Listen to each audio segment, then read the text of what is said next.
অপরাধ করিনি, আমি দাঁড়িয়েছিলাম। আমি ঠাইতে আমার ইঞ্জেকশন দিয়ে দিয়ে ঘা হয়ে গেছে বলে আমি প্রতিদিন এখানে ড্রেসিং করতে আসি।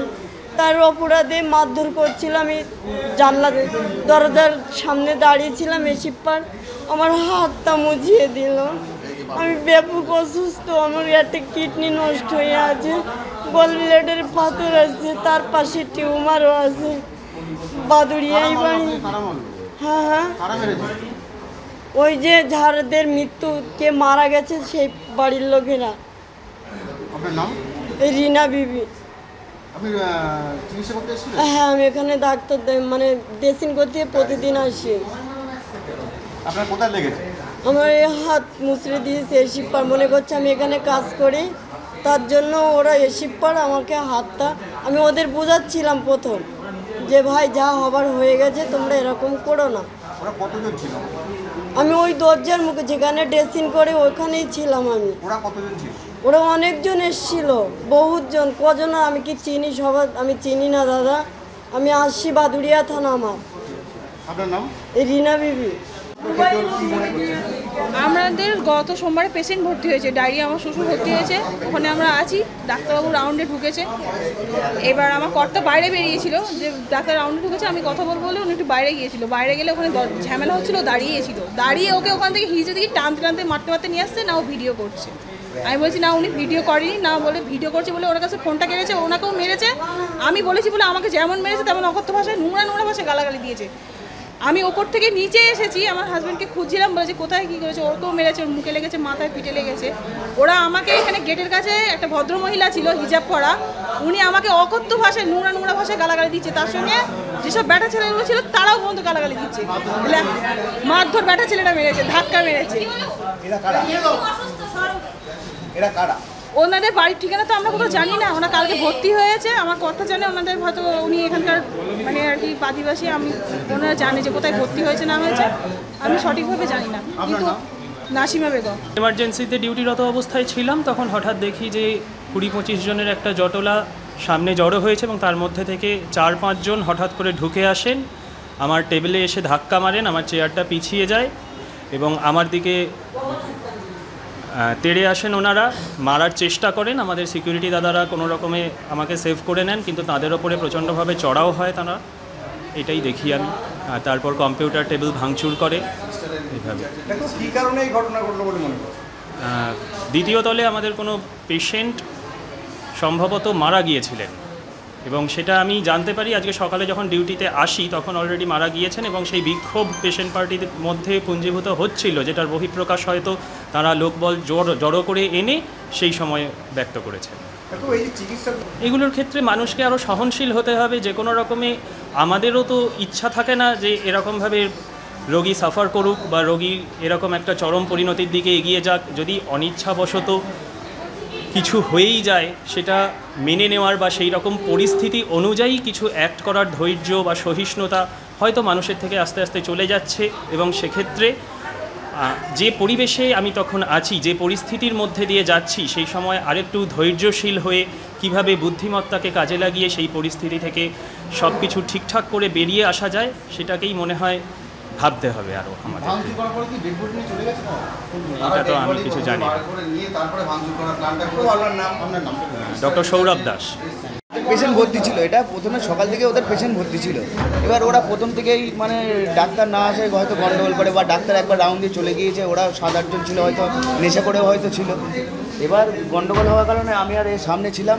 এবার ওরা অনেকক্ষণ তো মারধর করছে, বিশাল ভাঙচুর করছে। এবার একটা সিস্টার, আমাদের একটা সিস্টার পিছনে এসে পড়ে। আমরা তার বাঁচানোর জন্য বলতেছি, আমরা তো তখন আমরা কিছু করতে পারবো না। আমরা এরকমভাবে যখন হাতে ঠেকালাম, আমাদের প্রায় 50-60 জন এসে ঘুষি মারলো। এই যে আমার সিস্টারকে হাত ধরছে, একটা মহিলাকে তারা হাত ধরে তাদেরকে মারবে।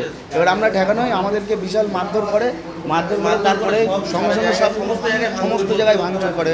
নিচে আমাদের টেবিল, ফ্যান, কম্পিউটার যত যা ছিল, স্টেটস সব নিচে এখনও পড়ে আছে। এবার আমরা তো মারকে ওখানে থাকি, আমাদের ওই দাদাটাকেও বেধড় মারধর করে ওরা পালিয়ে। আমাদের ডাক্তারবাবুকেও মারলো ওরা। ওদের পেশেন্ট অনেকক্ষণ থেকে ভর্তি ছিল, ওদের পেশেন্টের মানে বলছে আমাদের পেশেন্ট পাচ্ছে না। ওদের পেশেন্টটা খুবই খারাপ ছিল। ওরা সকাল থেকে গ্যাঞ্জাম করছিল, নেশা করেছিল হয়তো ওরা, তা বলতে পারবো। আমাদের সিস্টার ইনচার্জকে মেরেছে। হ্যাঁ, আপনার নাম? আমার নাম সুজয় ভঞ্জ। হ্যাঁ স্যার। অ্যাকচুয়ালি পেশেন্টটা খুবই খারাপ কন্ডিশন নিয়ে কালকে অ্যাডমিট হয়েছিলেন। তারপরে পেশেন্টটাকে ডক্টর অ্যাটেন্ড করে বারবার বাড়ির লোককে কিন্তু বুঝিয়েছেন যে আপনাদের পেশেন্ট খারাপ আছে, যে কোনো সময় যে কোনো কিছু হয়ে যেতে পারে। যাই হোক, পেশেন্টটাকে সকালেও ডক্টর অ্যাটেন্ড করেছেন। 10:15 নাগাদ পেশেন্টটা মারা যায়। মারা যাওয়ার পরে বাড়ির লোক আধ ঘন্টার মধ্যে বডিটা চাইছেন, মানে তারা নিয়ে যেতে চাইছেন, এবং এরকমও টেবিলে এসে হুমকি দিয়েছেন যে আধ ঘন্টার মধ্যে যদি আপনারা বডিটা না ছাড়েন আমাদের কিন্তু লোকজন আসছে, 50-60 জন লোকজন আসছে, আমরা দেখে নেব, এরকম কথাও আমাদেরকে বলেছেন। তারপরে আমরা ব্যাপারটা সুপার স্যারকে জানাই। সুপার স্যার ওনার বাড়ির লোকের সাথে কথা বলেন।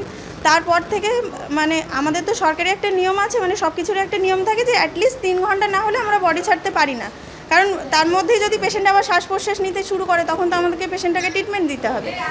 তো যাই হোক, তারপরে হচ্ছে সুপার স্যার ওনাকে বাড়ির লোককে বোঝালেন। বোঝানোর পরে বাড়ির লোক আর কোনো কিছু ঝামেলা করেনি। এবার আমরা তাও বডিটাকে 12:15 নাগাদ, মানে 12টার দিকে বডিটা ছাড়া হয়েছে, 12:15 নাগাদ পুরো মানে বডিটাকে নিয়ে পেশেন্ট পার্টি গাড়িতে তুলেছেন। গাড়িতে তোলার পরে একদল এসে প্রথমে এমার্জেন্সিতে অ্যাটাক করেছে, আর একদল গেছে ওপরে, মানে আমরা ওয়ার্ডে, মেল মেডিসিন ওয়ার্ডে। তো ওয়ার্ডে আমার স্টাফরা প্রেজেন্ট ছিল, আমি সিস্টার ইনচার্জ, আমার স্টাফরা ছিল, স্টুডেন্ট মেয়েরাও ছিল। তো আমাদের 2-3টে ইউনিট মিলে একটা ওয়ার্ড, আমি পাশের ইউনিটটাতে ছিলাম, আমি তখন স্পটে ছিলাম না। এবার আমার স্টাফ আমাকে ফোন করে জানায় যে সিস্টার ওয়ার্ডে প্রবলেম হচ্ছে, আপনি আসুন। আমি যখন আসছি কিছুটা এগিয়ে আসার পরে একদল আমাকে পুরো ঘিরে ধরেছে। ওয়ার্ড বয় দাদা ছিলেন, আমার সিকিউরিটি দাদারা ছিলেন, তারা আমাকে মানে পুরো প্রোটেক্ট করেছেন। এবার তার মধ্যে দিয়েও বাড়ির লোকজন হাত ঘুষি টুসি মেরেছে, আমার জামা ধরে টানটানি করেছে, এই যে জামার বোতামও ছিঁড়ে গেছে। হ্যাঁ, হাতে ধরেছে, হাতের উপরে মেরেওছে, আর এই যে স্ক্র্যাচও হয়েছে, সেটা এখনও প্রেজেন্ট আছে। তো এইরকমভাবে যদি মানে আমাদের প্রোটেকশান যদি একটুকুও না থাকে, এটা ধরুন দিনের বেলায় দুপুর 12টায় এই ঘটনা ঘটেছে, এটা যদি রাত 3টায় ঘটতো আমরা পাশে কিন্তু এত লোককে পেতাম না, এত ফোর্সকেও পেতাম না, এত ওয়ার্ড বয় দাদাও ডিউটিতে থাকতেন না। তাহলে আমরা ওয়ার্ডের সেফটিটা তো চাইছি, আমরা তো অন্য কিছু চাইছি না। আমরা অবশ্যই হসপিটালে পরিষেবা দেবো, পরিষেবা দেওয়ার জন্যই তো আমরা, কিন্তু তার সাথেও যদি সাধারণ মানুষ একটু কোঅপারেট আমাদের সঙ্গে না করেন সেখানে তো মুশকিল। আর আমরা বডিটা আগে নিয়ে গেছে, বডি ওয়ার্ড থেকে বেরিয়ে পুরো এমার্জেন্সি থেকে ওরা গাড়িতে তুলে নিয়েছে। নেওয়ার পরে পুরো প্ল্যান করেই ওরা ছিল, যেহেতু আমাদের মানে মারা যাওয়ার আধ ঘন্টার মধ্যেই কিন্তু থ্রেট দিয়েছিল একবার যে আমরা 50-60 জন আসছি, আধ ঘন্টার মধ্যে বডি ছাড়বেন কি না বলুন। এটা তো আমি আগেই বললাম আপনাদেরকে। তো এটা পুরো আমার যেটা মনে হচ্ছে পুরো প্ল্যান করেই করেছে ওনারা। পেশেন্টে হেমোপ্টাসিস আর চেস্ট পেন নিয়ে ভর্তি হয়েছিল। আপনার নাম? আমার নাম রাখি দাস।